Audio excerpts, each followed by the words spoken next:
இங்க ஒரு பணக்காரன் தூங்கி எந்திரிச்சோனே அவனோட செக்யூரிட்டி கொண்டு போய் பெட் காஃபி குடுத்துறான். அப்புறம் நம்ம பஸ் குளிக்க போறாருன்னு சொல்லி எல்லா செக்யூரிட்டிக்கும் இன்ஃபார்மும் பண்ணிடுறான். அப்புறம் அந்த பணக்காரனும் நல்லா ஜாலியா பாத்ரூம்ல போய் குளிச்சிட்டு இருக்கான் டான்ஸ் ஆடிட்டு. அப்படியே அந்த பணக்காரன் சோப்பும் போடுறான். அப்படியே சோப் போட்டு டான்ஸ் ஆடிட்டு இருக்கும்போது அந்த சோப்பு தெரியாத்தனமா வழுக்கி கொண்டு வந்து வெளியே விழுந்துருது.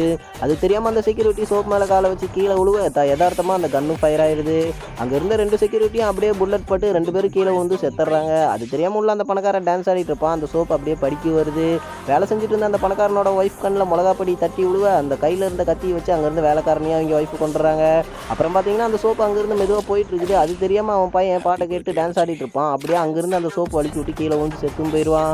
இதெல்லாம் எதுவும் தெரியாமல் அங்கே வெளியே இருக்கிற அவன் பொண்ணும் அவன் பையனும் நல்லா டான்ஸ் ஆடிட்டு இருப்பாங்க. சார்ஜ் போட்டு அந்த பொண்ணு ஸ்விம்மிங் பூலில் பேசிட்டு இருந்தாங்காட்டி அந்த சோப்பு தட்டி விட்டு இறத்த அடிச்சு அந்த பொண்ணு இறந்துருது.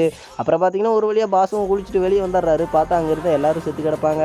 இதனால் நீங்கள் தெரிஞ்சுக்க வேண்டிய என்னதுன்னா ஒரு சோப்பு தானே சர்வசாதாரணமாக இருந்தால் அவன் குடும்பத்தையே அங்கே பழி வாங்கிருச்சு.